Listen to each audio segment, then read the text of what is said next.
ఏంది ఇది అసలు? ఏ ఊరికి పో ఏ రాష్ట్రంలో చూడు జనం రోడ్ల మీద కచ్చిరు, కిలోమీటర్ల పొడుగుతా లైన్లు కడుతురు. అసలు ఏమంటే ఈ సెంటర్లో పువ్వు పార్టీ వచ్చిందో అద్వరసంది జనాలు లైన్లు కడుతూనే ఉన్నారు.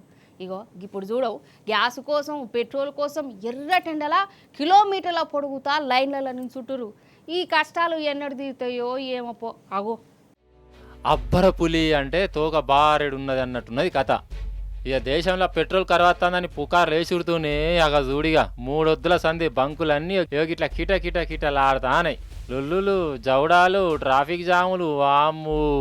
అసలు ఈ పెట్రోల్ డీజిల్ కోసం జనాలు తనలాడుతుర్రల్లా కాదా మరి. కొత్తిమీర గట్ట తేవాలంటే కూడా బండే తీయాలనా, ఆఫీసుకు పోవాలన్నా బండేనా. అసలు జనాలు నడుచుడే మర్చిపోయారు. ఇక బండ్ల పెట్రోల్ లేకుంటే ఎట్లా, అందుకే గిట్ల ఎగబడుతుర్రు.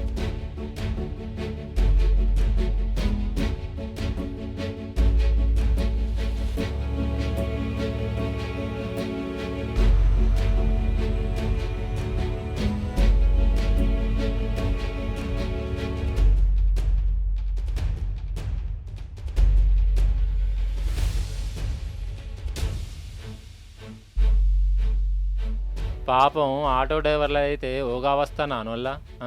గ్యాస్ రింపుకునేందుకు ఇగో బంకుల కాడ చూడు కిలోమీటర్ల పొడుగుతా ఆటో లైన్లు కట్టినాయి. అసలే ఈ ఫ్రీ బస్ వచ్చిన కాంచెల్లి వాళ్ళ గిరాకులే ఉంటలేవు.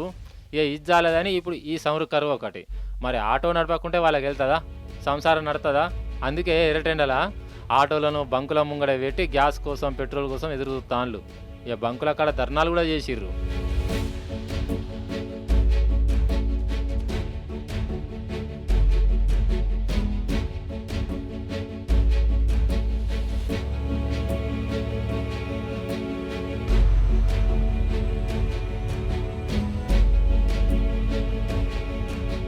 ఇక ఈ పెట్రోల్ డీజిల్ కథ గట్లుంటే మన వంట గ్యాస్ సిలిండర్లు ఇంకో తనలాట. ఇప్పటికే హోటల్ సగానికి సగం మందు పెడుతురు గ్యాస్ సిలిండర్లు చక్కగా దొరకక. ఇక ఇంట్లో గ్యాస్ అయిపోతే మళ్ళీ సిలిండర్లు అత్తయో రావో అని జనాలు గోదాముల కాడ ఖాళీ సిలిండర్లతోని గిట్ట నిలబడతారు. సందుల సందు ఇదే మోక అనుకుంటా కొందరు బ్లాకులు అమ్ముకుంటుర్రు గ్యాస్ సిలిండర్లను. అవసరమా?